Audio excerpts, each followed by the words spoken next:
Hey, welcome to Hear God's Word. This is Michael Longer. In this podcast, we study and dissect the Bible to better understand what it means and is trying to say. We'll cover theology and dig into the original meaning through language and word studies. We'll even discuss scientific and historical ties, but we'll always come back to the basics. There's so many layers to the Bible, and it's all important. So, if you want to hear what God has to say, then let's dive in. Hey everyone. Today we're going to be continuing to talk about the consequences that God hands out to the serpent and now this time the woman. So we're actually going to do a special episode today, and we're going to have my wife here on the podcast. Hi, my name is Sylvia. Thank you for letting me join this morning with you on this podcast. So Michael and I have been married around 8 years, and for the past around 10 years, I've been a CNA working in different facilities. I'm currently working at a hospital. Michael and I like to and enjoy doing together different ministry activities and hanging out with friends. Um, and I currently myself have been a believer since I want to say around 16, 17, and then started really following God probably around that range, 17, 18. And we enjoy going to a church not too far from us in Beloit, Wisconsin together, and that's where our home is at right now. As far as Bible reading and going through the Bible, I have been reading through the Bible ever since I became a believer throughout those years. I've attended a lot of different Bible studies at church and through friends, and um, I've spent my own time studying in the actual Bible and then through videos. And in this past year, I had went through and read. Awesome. I'm excited for this, and I think it'll give some good perspective. I also think it's proper since the story is coming from the perspective of both the man and woman, both dialoguing with God, and unfortunately, even the serpent.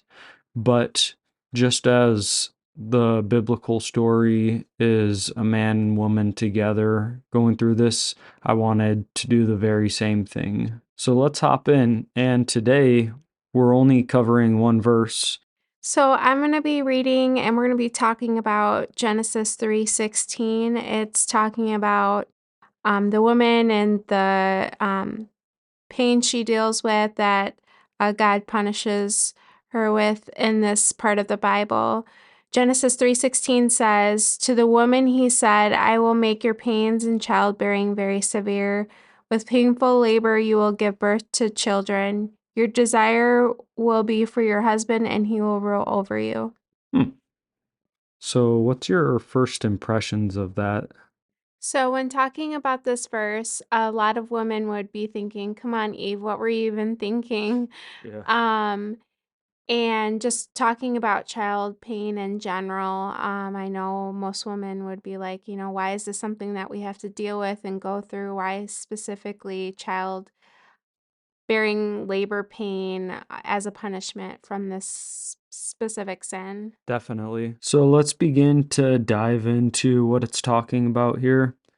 It starts off by God saying to the woman, the first thing I wanted to point out is that it would be better to call this a consequence or punishment as opposed to what the serpent got, which was not only just a punishment, but it was a curse. So there is no similar wording for the woman or the man. So the serpent is obviously being held even more accountable, and what he did was more serious, which is why God had addressed him first, because he was the initiator and the antagonist. So that's a good place to start, knowing that the people aren't being cursed, although there is one more curse that does come. We'll talk about that one in a future week. However, what's at hand right now is the woman facing God's sentence for her. And for the people, isn't their consequence supposed to be death? Is that what they're going to receive? Whereas technically, God never had spoken to the serpent, at least in recorded text beforehand. So, with the people, what kind of consequence do they get? Well, the woman, it talks about childbirth being painful, and then the second part can be translated some different ways, and a lot of people have a difficult time understanding or interpreting what it is trying to say. But essentially, there's different versions that talk about the desire or the desire to control. And so we can take a look at this in just a minute. But then it says that she won't be able to because her husband will rule over her. But it's better translated as basically manage over. And I'll give the reasons for that as well later. But that's really confusing. So I'm going to start at the end and then we can go backwards. And then we can look into more details on specifically why it's best viewed in the light that I'm going to mention. So the question is, who initiated the first sin? It was Eve. Yeah. So with that said, she was the one who initiated and was originally responsible for eating the fruit and even getting her husband to. And of course, he had the choice. But why isn't he addressing the man first? It's because she was the first one to eat from the tree that she wasn't supposed to and knew she wasn't. So, when it talks about her having labor pains and this kind of stuff, like, wait, what? How does this have anything to do with like a related punishment to eating fruit? So we could just go on a wild goose chase with a bunch of explanations, or you could see it in the light where God was giving the woman a specific punishment and consequence related to the type of creature or being that she was, which is she was a woman. And what is one of the most predominant things that sticks out about a woman is she's able to give birth. And that's obviously something that a man cannot do.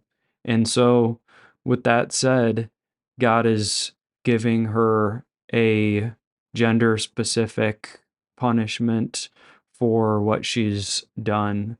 You might call it arbitrary, and maybe God did have other reasons. He probably did.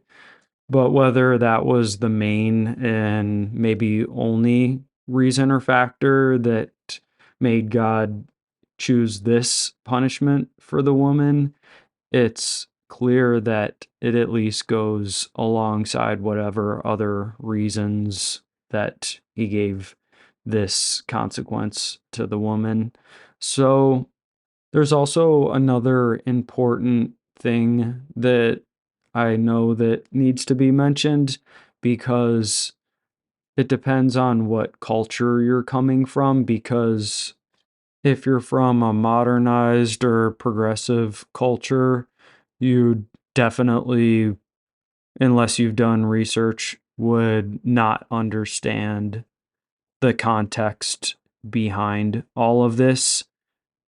Think about even in other countries, maybe you're listening to this outside of where I'm from here in the US, or maybe you're listening somewhere where it's pretty similar to the US, like Canada or in the UK or somewhere in Europe or somewhere that's also pretty westernized in mindset in many parts of the world and all through history until recently. Children were a core component of what gave a woman her importance because back through history, if you didn't have a child, you didn't have a future because who's going to take care of you when you and your husband get older? The answer would be some relatives, but you need someone to carry on the family name to take care of you when you start to get older because the aunts and uncles are also going to be the same age and getting older at the very same time. So you need that next generation. Having children was much more valuable and important than making money and individualism.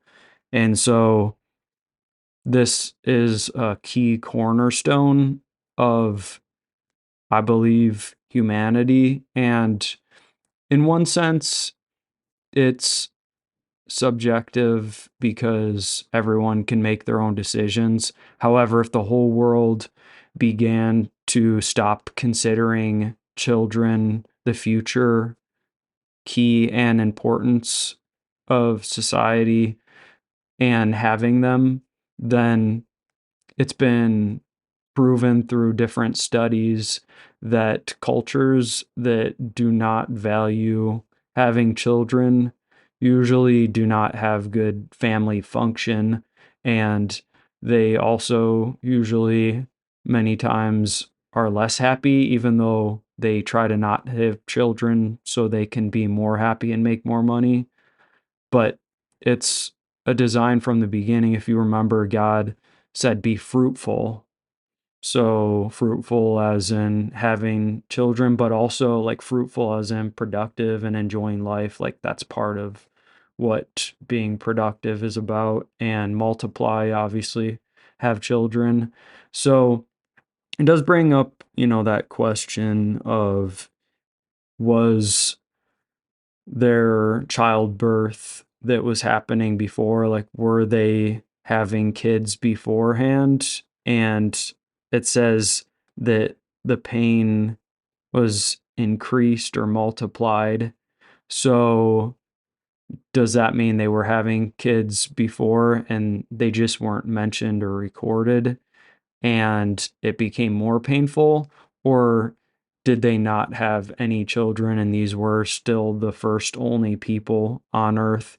But then it went from not originally going to be painful to becoming and increasing to become painful, or possibly maybe it wasn't going to be that difficult to have kids earlier. But now, if you have a wife or have heard any stories from a woman, they will tell you that it's extremely painful and agonizing. So we haven't specifically had any kids yet, but just hearing from different experiences from a lot of women in my life, I know that it can be a very, very painful thing. And most women want, help with pain medication for that just because of how painful it is. And when we're going through this verse, in some versions, it does talk about both, like the pain that a woman will experience through their pregnancy time as well as when giving birth. And as most people know, a lot of women do experience pain throughout that time that they are through their pregnancy. So, no one obviously needs to tell a woman that childbearing is painful. But I wanted to point out something that I actually didn't think about until I was looking up some commentaries, and I wish I remembered which one, but I was just scrolling through a lot really quickly, and it brought up the point that humans have the most painful childbearing of all creatures. Because just think about it. When's the last time you saw an animal out in the wild, such as one that lays eggs, screaming at the top of their lungs? Or when's the last time you saw even a mammal give birth, like a dog or a cat, and it's squealing and screeching at the top of its lungs and barking and howling? Like, um, I think it's pretty clear that even though other animals probably experience some level of pain and discomfort, humans experience something on the next level. Like, it is actually very painful and laborsome to go through having labor. Like, it's hard work for a woman, and this is obviously reflected in accurate to what God did say was going to happen. So here we can confirm that this is true, and how much of it was true beforehand. Was God just stating something that was already, but he was pointing out a punishment? Or did he actually specifically craft this new for the woman herself and the things that she had to deal with? Because the second part, it goes into how she'll desire for her husband, but he'll rule over her. So when it talks about her desiring, let's take a look and break it down. And as I've mentioned in other episodes, I use Bible Hub, and I go to the parallels usually and look it up in different versions. And then I'll go to the Hebrew and click into the individual words. And so here, when it says that she would desire for her husband, the word is actually used two other times, and one of them is going to be in the next chapter. It's going to be the story of Cain, who you might know was the first murderer, which obviously I'm giving away some info if you haven't read the story before. But it says if Cain wasn't willing to do what is right, that sin was crouching at his door and it desired him. And so obviously it's kind of weird wording in a English point of view, but just think about it in story form. So you have sin crouching. So obviously evil or sin itself can't really crouch. So if you have sin that is waiting and crouching and it desires you, it essentially is inferring that it wants to jump on and attack you, somewhat like, let's say, a lion or a tiger or some other kind of animal that is just waiting outside your door, waiting to pounce on you when you open it. This is the image that it's giving. So basically, if you go out and do wrong as soon as you open the door, like, it wants you, it's desiring you. So there's this sense of the word where the woman wants to, as one of the translations that we read earlier it added the word control. So, like, wanting or desiring control over the guy. And especially in my culture here in America, it's very common for women to be the boss of the home, to manage everything, including the man, to direct and tell him what to do, what needs to be done. This is how things are going to happen. This is how we're going to do it. You're going to do it my way or the highway. You might be the head, but I'm the neck and I turn this boat whichever way I want. And so there's a desire in a lot of women to be that strong decision maker. And so there's also like a loving and romantic feeling that goes into the word. It's actually used in the book Song of Songs in chapter 7, verse 10. And it says, I'm my beloved's, and his desire is towards me. So basically, the guy, like, he is desiring and longing for and wanting the woman deeply. And obviously, it's a really deep desire for almost every man to have a woman and to be close and connected and to be able to have a intimate partnership.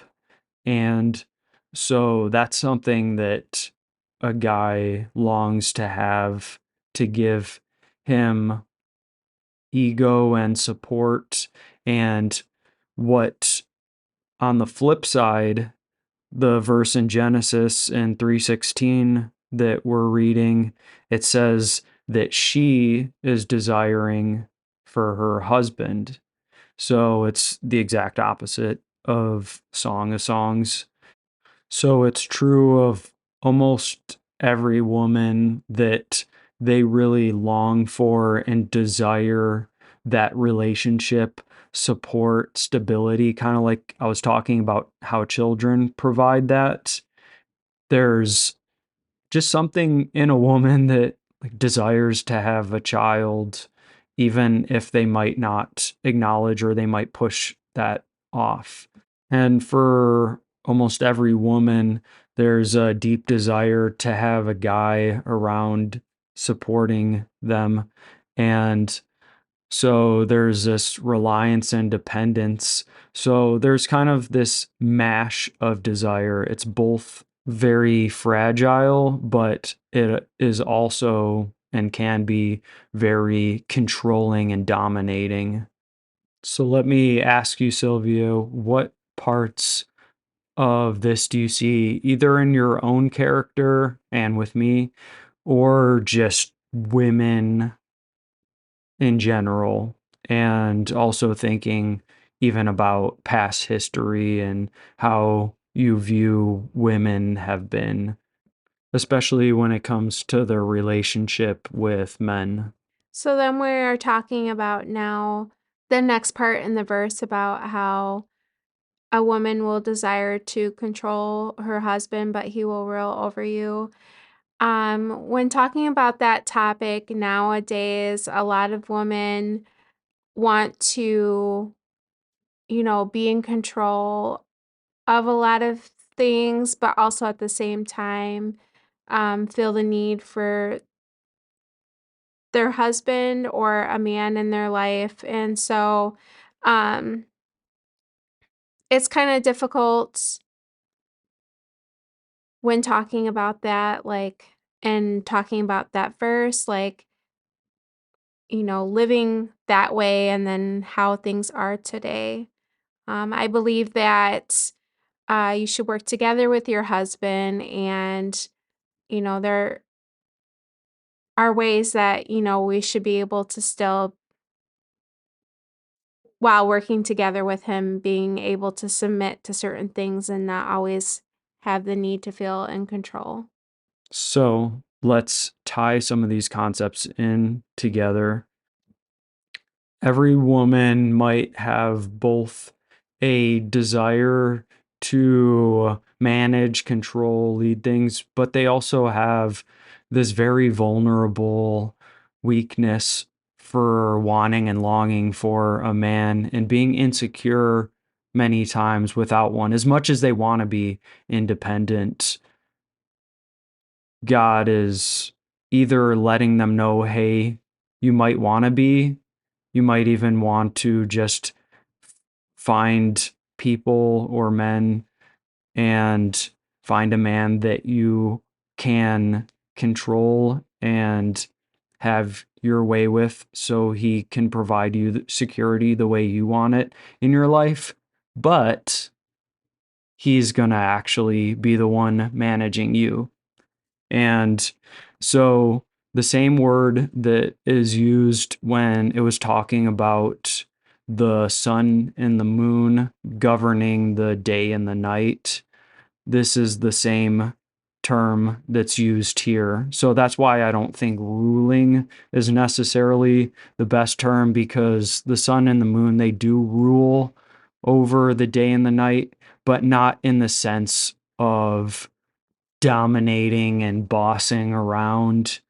It's simply stating that the man will have control over the woman, even though she wants that control sometimes over a man. And so I think we can take a look at just reality and culture all over the world and history, including till now. And I think every man who's listening to this can say that they don't like being bossed around and controlled by women. If anything, it's very irritating.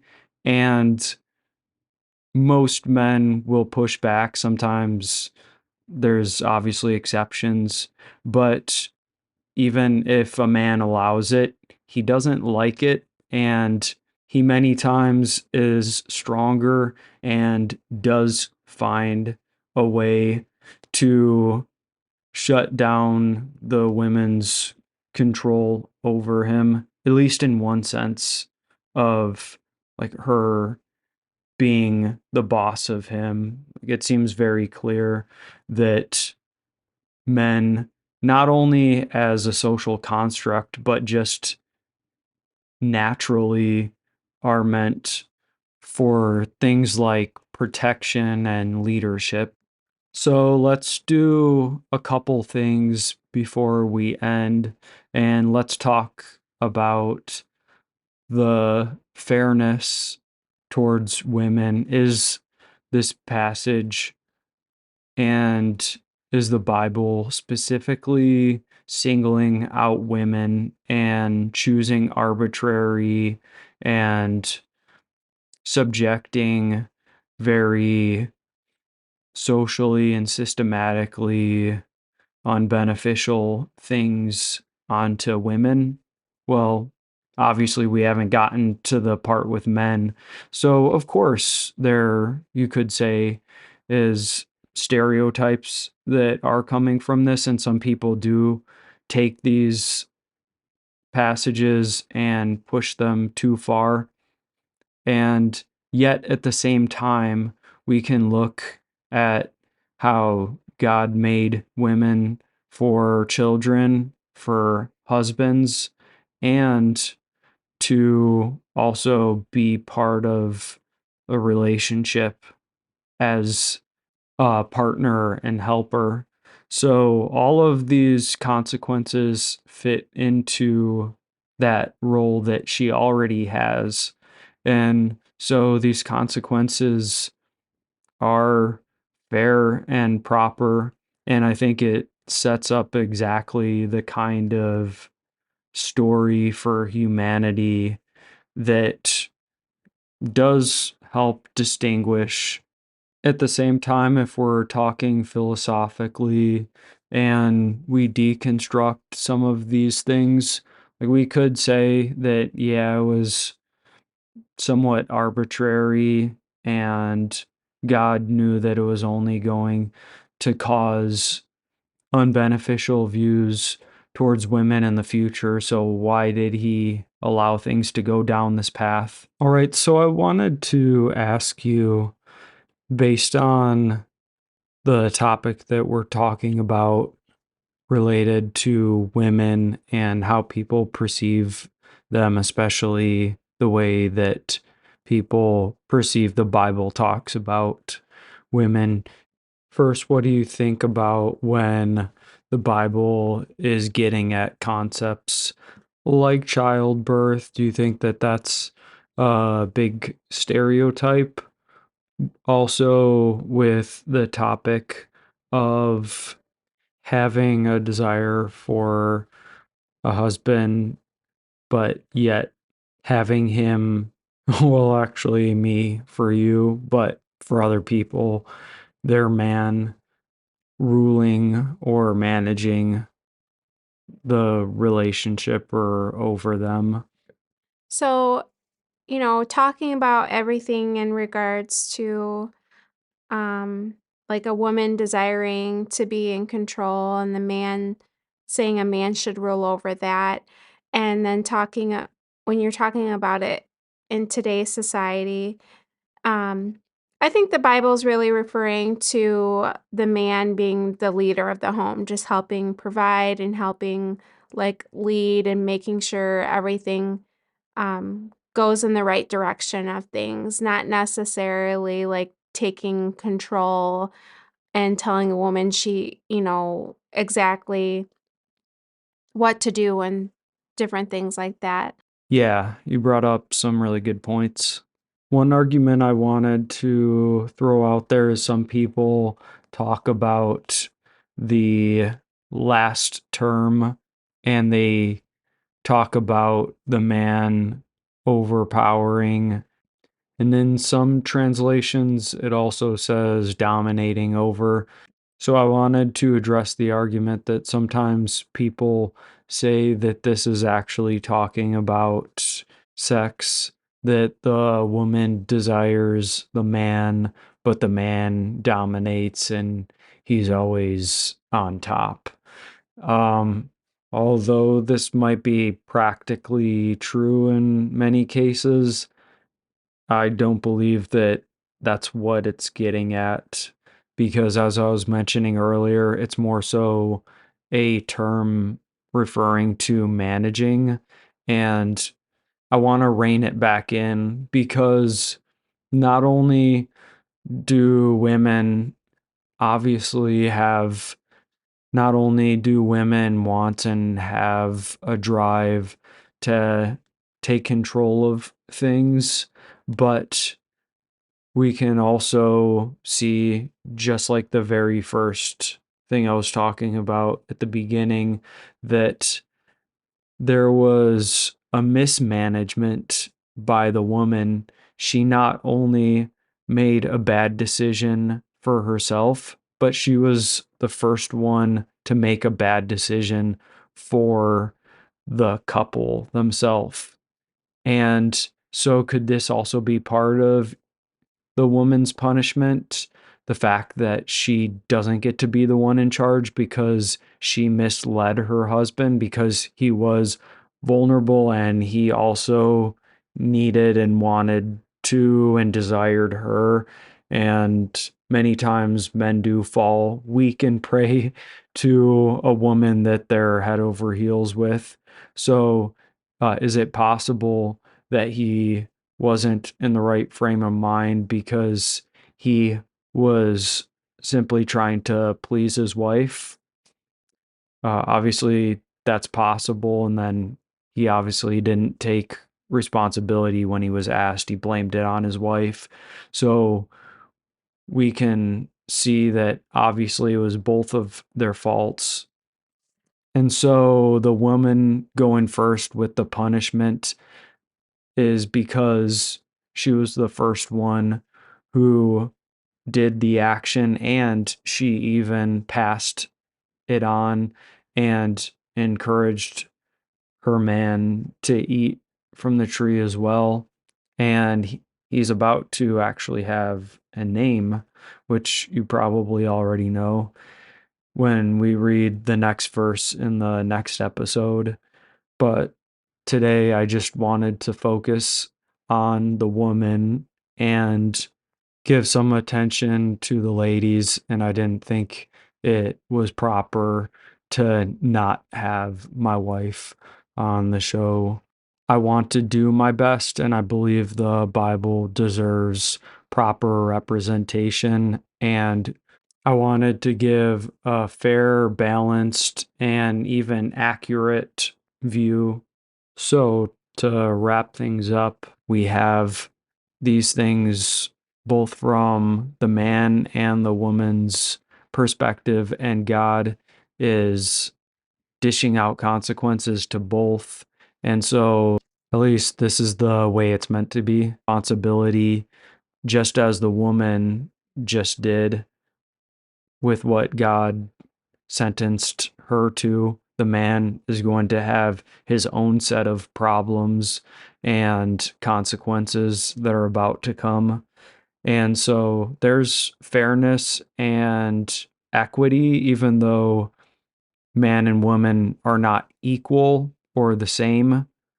At the same time, they are more so joint together and they share the same fate together, especially in this scenario. And it's true when you join your life with someone that you end up going down together, having highs together. And of course, you can have opposite emotions on a given day, but in general, you share a lot about the same life with each other. Any last thoughts? I'm thankful to my hubby, Michael. Thank you for letting me join in this week on the episode of what we talked about with this verse in the Bible and the child labor pain that women go through and what it says in that verse. So, in the next episode, we're going to be talking about the man's consequence. And I know all you ladies are looking forward to hearing about that one, right? Yep. So we'll see you guys in that next episode. Hey, I'm so glad you guys could join for today's podcast. I hope things clicked for you and that you're able to better understand God's word. Jesus said, "Whoever has ears to hear, let them hear." So keep on listening to what God has to say, and I'll see you guys next time. God bless.